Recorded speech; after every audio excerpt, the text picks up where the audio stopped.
the skills that you learn as a geoscientist, you understand risk, you understand data management, you understand 3D, these are transferable to a lot of industries. Yeah. Well, so, have different scenarios you can think through as well. So there may be a time when you don't get a job for a while, but it's a transferable skill, so I think they still need a lot of encouragement.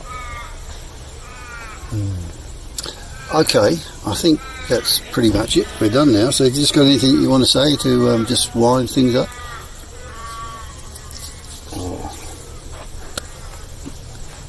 No.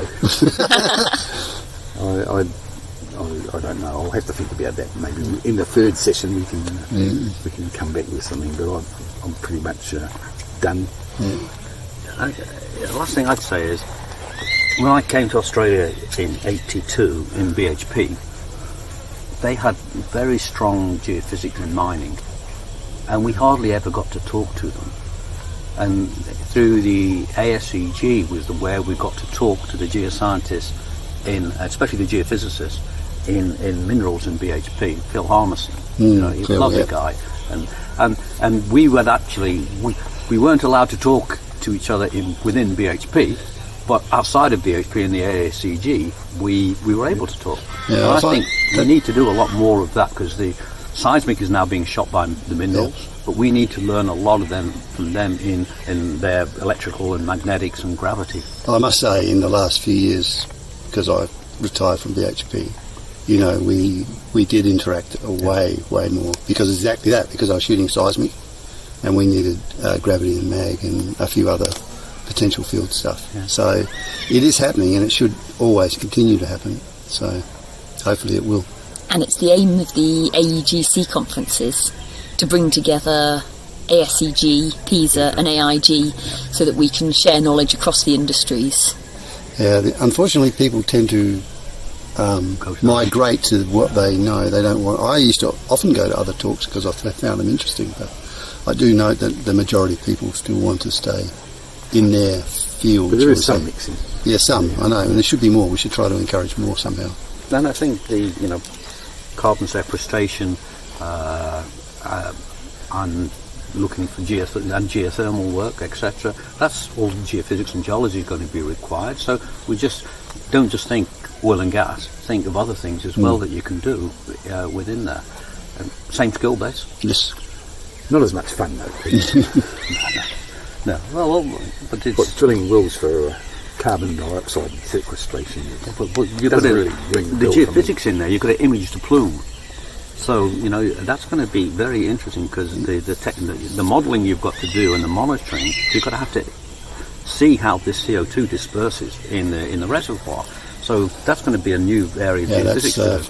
Well, it's not that new. I used to map plumes in my younger days at the mines department. We had a cheese factory that they would chuck the cheese offal waste down a bore, and then I would run resistivity across to see how far the plume went. So maybe your career's not finished yet then. Or maybe I should go back to cheese making.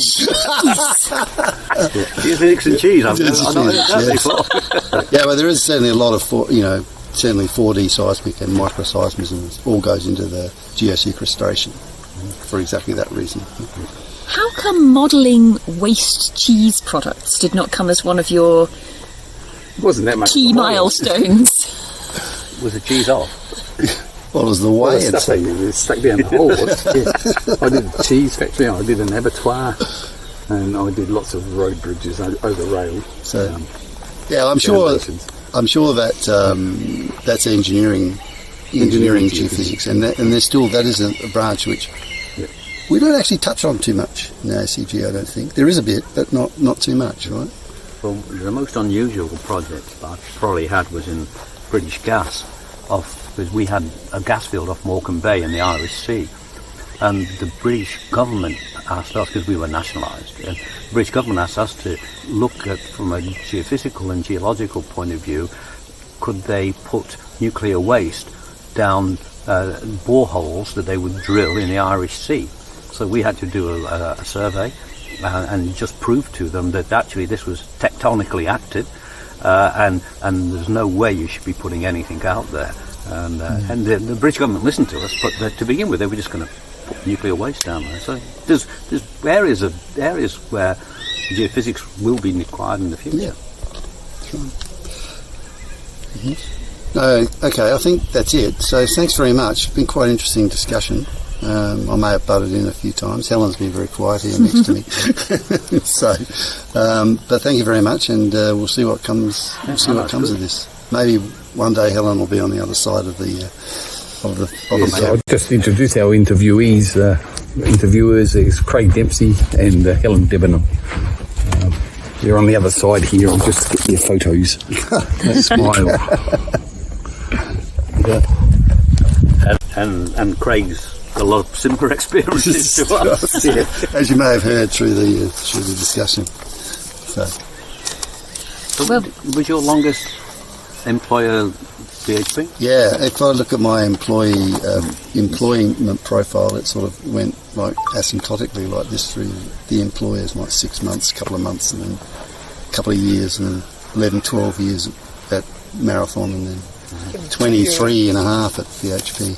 You were a fair while at Marathon. 11. I would have been here a long time, but I kept coming second in the job interviews, Pete. I had about 4 job interviews with BHP. I recused myself from one of your job interviews because I said, I'm next to closer friend, I can't really sit on You would the have job had John interview. Denham interviewing you. Yeah, John Denham I didn't have anybody interview me. and Greg Smith in the next one, and then Craig was supposed to do it. Actually, it was Mark Locke, I think, Yeah. interviewed me in the mid-90s, and then in the 2000s it was Craig and someone else got the job. So I went and worked somewhere else. Well, we've always worked hard and played hard. And, Yes. One thing, Yeah. you do go out and have fun with your successes. Yes. But when you put together an application for a bid round, you just worked all the hours to make sure you got it in, and it's good fun. I know. I must say that I found that all the companies I worked for celebrated success. Yeah. Quite well. Yeah. So, all right. And Sure. you worked a lot in the not oil company, but the support companies. Is Yes. it any different? Just a view on those, because you've heard about oil companies, and I'm talking about my seismic days, but what are they like these days? So success is not well celebrated because often we're not even told. So you might process some seismic. Clients being very careful about, can we see the AVO here? Yeah. You do all this work, and then they don't disappear tell you. off. Yeah. And presumably they book a rig, they go and drill things, but unless you're actually keeping your ear to the ground to find out what's happening, nobody actually comes back and says, we drilled on that seismic and it was great. Nobody tells you that. I'm still waiting to get one of those little paperweights with a blob of oil in. They don't do them anymore because that's health and safety. Don't they? No. Oh. They can't do it. Can't Well, maybe I'll never get my blob of oil then. I used to have little bottles. I've Bottles. still got bottles of some. I've got a it. bottle of Jabiru Yeah, oil and stop it. some Northwest Shelf ones. I've got I'm- chalice, and I've got.